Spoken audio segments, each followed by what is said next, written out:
छोटे से कस्बे जनकपुर में एक खौफनाक डर ने घर कर लिया था। पिछले 3 महीनों में 5 लोग अचानक गायब हो चुके थे और हर बार इन गायबियों का एक ही कनेक्शन था। कस्बे का पुराना और सुनसान रेलवे स्टेशन। यह स्टेशन 20 साल से बंद पड़ा था और लोगों का मानना था कि वह जगह शापित है। इस रहस्यमयी केस की जांच के लिए शहर के मशहूर इंस्पेक्टर अर्जुन को बुलाया गया। अर्जुन अपनी तीव्र बुद्धि और अडिग साहस के लिए जाना जाता था। कस्बे में पहुंचते ही अर्जुन ने गायब हुए लोगों के परिवारों से पूछताछ शुरू की। हर कहानी में एक ही बात सामने आई। गायब होने से एक रात पहले उन लोगों ने रेलवे स्टेशन के आसपास किसी अजीबोगरीब साए या आवाज का जिक्र किया था। अर्जुन ने स्टेशन का मुआयना किया। स्टेशन पर गहरी चुप्पी और जंग लगी पटरियां थीं।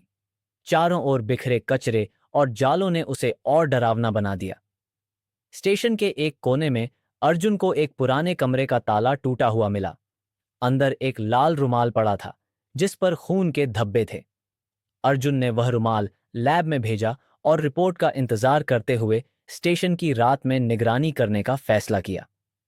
उसी रात उसने स्टेशन के पास कुछ अजीबोगरीब आवाजें सुनी, जैसे किसी के चलने की आवाजें। लेकिन जब वह उस दिशा में गया तो वहां कोई नहीं था। अर्जुन को स्टेशन के एक खंभे पर अजीब निशान मिले। वह निशान कुछ पुराने प्रतीकों की तरह थे। वह समझ गया कि इस केस में कोई बड़ी साजिश छुपी है।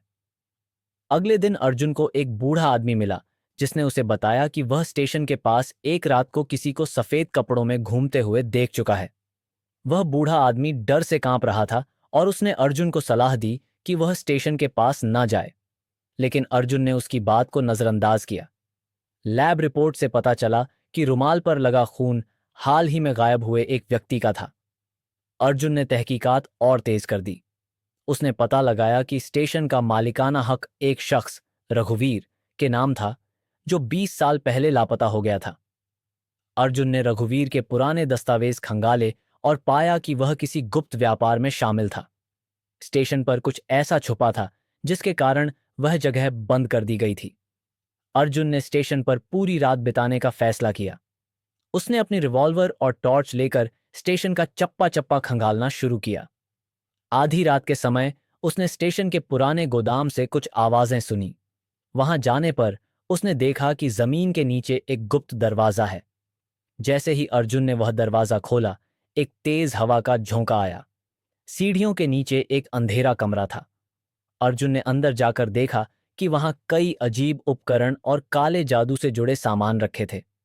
अर्जुन को वहां एक पुरानी डायरी मिली जो रघुवीर की थी। डायरी से पता चला कि रघुवीर ने स्टेशन को अपनी काली गतिविधियों के लिए इस्तेमाल किया था। उसने वहां काले जादू के जरिए लोगों को गायब कर उनकी बलि दी थी। उसकी मृत्यु के बाद उसका काला जादू वहीं सक्रिय रह गया था और जो भी स्टेशन के करीब गया वह गायब हो गया। अर्जुन ने यह भी पाया कि गायब हुए लोगों को एक गुप्त कमरे में बंद रखा गया था और वे अब भी जीवित थे। उसने सभी को बचाया और स्टेशन से बाहर निकाला। अर्जुन ने रघुवीर की डायरी और सबूत पुलिस को सौंप दिए। स्टेशन को हमेशा के लिए बंद कर दिया गया और वहां सुरक्षा के लिए चौकसी बढ़ा दी गई। डर से बड़ी कोई साजिश नहीं होती और सच्चाई को उजागर करने के लिए साहस सबसे बड़ा हथियार है। छोटे से कस्बे जनकपुर